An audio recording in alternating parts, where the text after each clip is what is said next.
Hello friends. तो कैसे हैं आप लोग? उम्मीद करता हूं कि अच्छे ही होंगे। तो फ्रेंड्स, आप सभी लोगों का स्वागत है हमारे यूट्यूब के इस एजुकेशनल चैनल में। तो चलिए आज हम बात करने वाले हैं JCECE एग्रीकल्चर की जो एग्ज़ाम होती है उसके जो क्वेश्चन पेपर हैं और उसके जो सॉल्यूशन है उसी पर ये वीडियो होने वाली है। साथ ही इस वीडियो में हम 2020 के एग्ज़ाम में पूछे गए क्वेश्चन और उनके सॉल्यूशन को भी देखने वाले हैं। साथ ही जानने वाले हैं कि इस क्वेश्चन से 2020 के क्वेश्चन पेपर से आपको इन फ्यूचर या आने वाले एग्ज़ाम में क्या क्या बेनिफिट्स मिलने वाले हैं। तो चलिए डिस्कस करते हैं। सबसे पहले केमिस्ट्री के सब्जेक्ट से कि केमिस्ट्री के सब्जेक्ट में कितने क्वेश्चन आए थे 2020 के एग्ज़ाम में। तो 2020 के एग्ज़ाम में 50 क्वेश्चन आए थे केमिस्ट्री से। जी हाँ, जो कि हर एक साल आते हैं एग्ज़ाम में। और तो इनका जो फर्स्ट क्वेश्चन था केमिस्ट्री का वो क्या था? तो फर्स्ट क्वेश्चन जो था वो था कंप्लीट द फॉलोइंग इक्वेशन। जी हाँ, निम्नलिखित समीकरण को पूरा करें। जैसे कि आपको यहाँ पे स्क्रीन पर दिख रहा होगा, तो इसमें जो है इक्वेशन था 2mg प्लस O2 है और इस समीकरण को आपको पूरा करके दिखाना है। तो यहाँ पे आपको चार ऑप्शन मिल रहे हैं। Option number 1 2mg3O, option number 2 2mgO, option number 3 2mgO3 और ऑप्शन नंबर 4 2mgO4। तो चलिए हम पहले इसको जो है इक्वेशन को सॉल्व करके देखते हैं कि सही ऑप्शन क्या है। तो हमें मालूम है कि Mg प्लस O को जब रिएक्शन करवाया जाता है तो MgO बनता है, ये हमें मालूम है। और उसके बाद अब हम इक्वेशन को जो है बैलेंस करके देखते हैं। तो यहाँ पे आपको दिख जाएगा क्वेश्चन में 2mg और O2 का भी 2 है। तो यहाँ पे अगर हम 2 कर देते हैं तो इक्वेशन जो है बैलेंस हो जाएगा 2mg। और ये जो है कहाँ पे दिया हुआ है, तो ऑप्शन नंबर 2 में आप देख सकते हो 2mgO लिखा हुआ है। तो ऑप्शन नंबर 2 इसका करेक्ट आंसर है।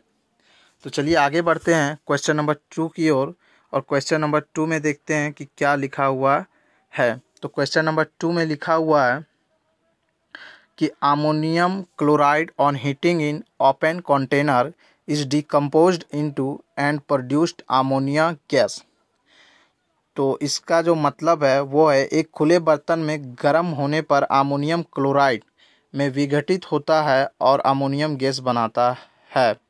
तो यहाँ पे पूछ रहा है कि एक खुले बर्तन में गर्म होने पर अमोनियम क्लोराइड जब खुले बर्तन में गर्म होता है तो किस में विघटित होने पर या किस में डिकम्पोज्ड होने पर अमोनियम गैस का निर्माण होता है।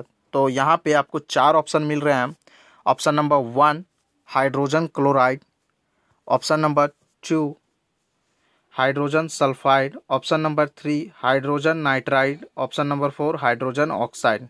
तो इसका जो सही आंसर है वो है हाइड्रोजन क्लोराइड। जी हाँ फ्रेंड, हाइड्रोजन क्लोराइड में डिकम्पोज्ड होने पर जो है वो अमोनिया गैस का निर्माण होता है। तो चलिए अब बात करते हैं क्वेश्चन नंबर 3 की ओर बढ़ते हैं।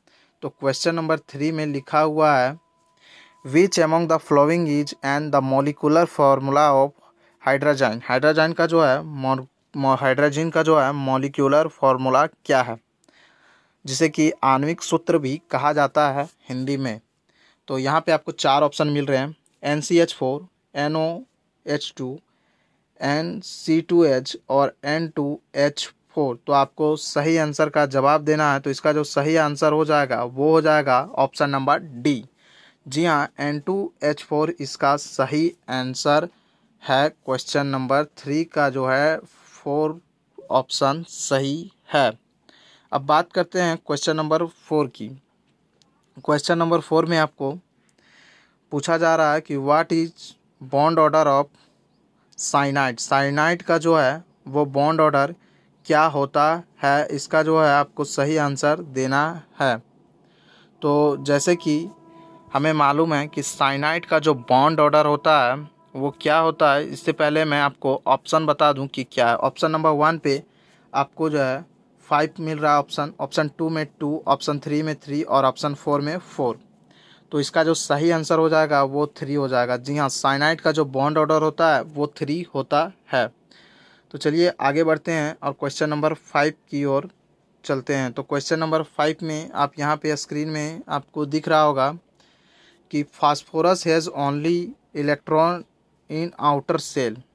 तो देखिए समझिए यहाँ पे क्वेश्चन में क्या बोल रहा है। यहाँ पे पूछा जा रहा है कि फास्फोरस का जो आउटर सेल है उसमें कितने इलेक्ट्रॉन रहते हैं। जी हाँ, सिर्फ और सिर्फ आउटर सेल में।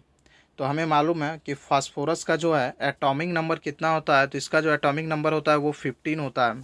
तो चलिए हम देख लेते हैं कि किस सेल में कितना आता है। तो इसका जो फर्स्ट सेल है उसमें 2 इलेक्ट्रॉन्स आएंगे, उसमें जो है उसके बाद 8 इलेक्ट्रॉन्स आएंगे, उसके बाद क्या आएंगे 5। जी हाँ, अब देख सकते हो सबसे आउटर सेल में कितने इलेक्ट्रॉन्स आ रहे हैं 5। तो यहाँ पे ऑप्शन में क्या क्या दिया हुआ है सबसे पहले देख लेते हैं।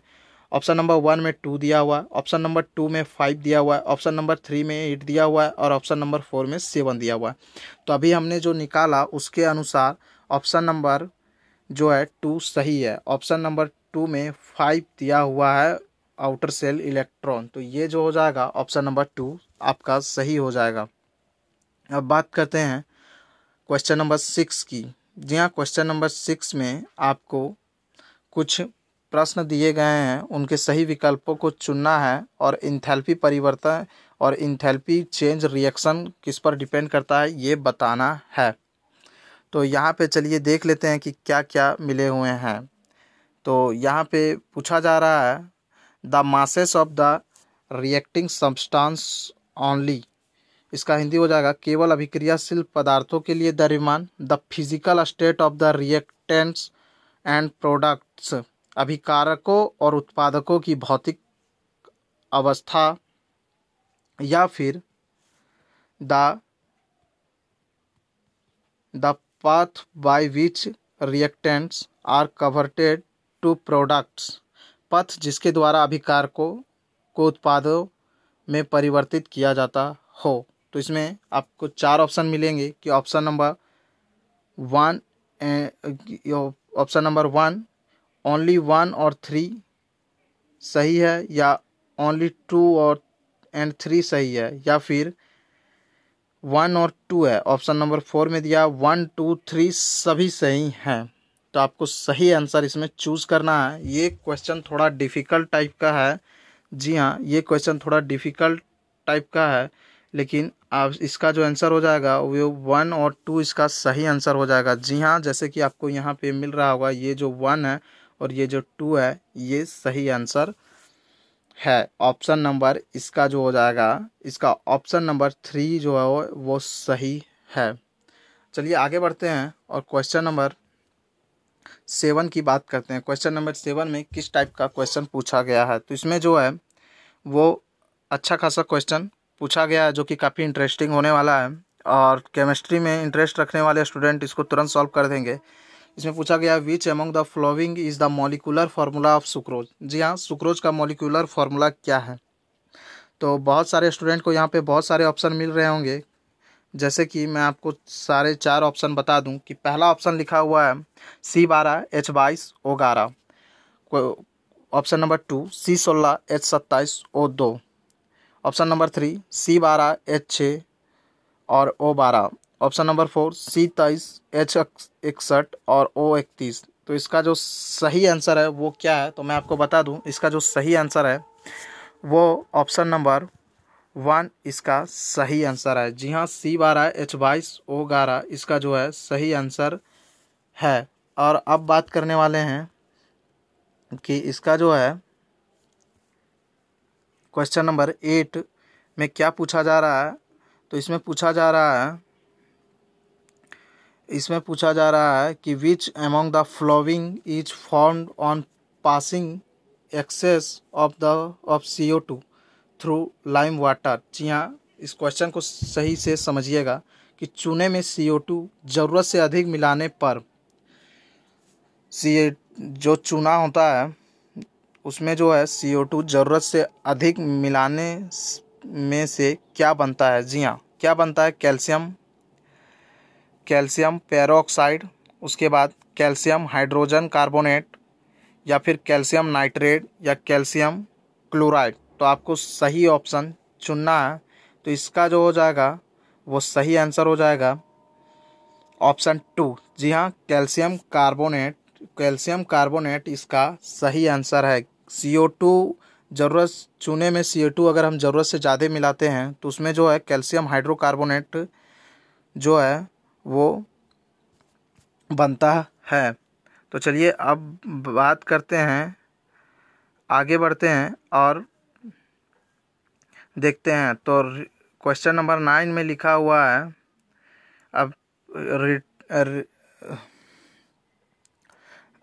rational is also active from of which among the following option? Sorry, rational retinol is also an active form of which among the following options?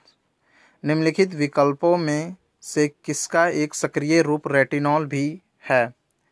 Vitamin B3 option 1, vitamin 2 salt, vitamin 3 B2 और vitamin 4 vitamin A. तो इसका जो सही answer है वो vitamin A इसका सही answer है। जी हाँ, retinol is also active from of which among the flowing option. तो उसका सही आंसर हो जाएगा विटामिन ए।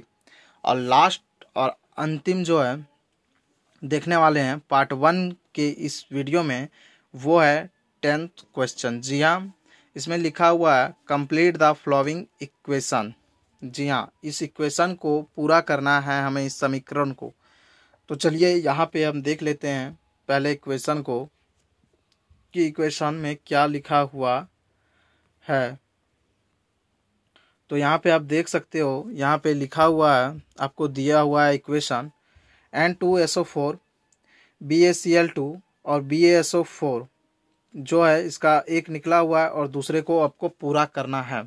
तो देखिए पहले रिएक्शन यहाँ पे लिखा हुआ है, ये है आपका रिएक्शन। तो इस रिएक्शन से ऑलरेडी क्या बन चुका है पहले हमें वो देखना है। ये विस्थापन अभिक्रिया में आता है।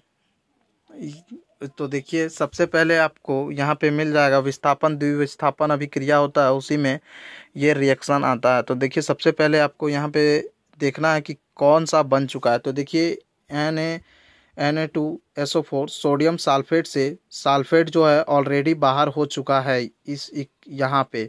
उसके बाद बेरियम क्लोराइड BaCl2 में बेरियम क्लोराइड में Ba बाहर हो चुका है। अब बचा क्या है? तो इक्वेशन में बचा हुआ है Na और Cl2। जी हाँ, अगर हम NaCl2 को रिएक्ट करवाएं तो यहाँ पे बनता है NaCl2 और NaCl बनता है। और अब देखेंगे कि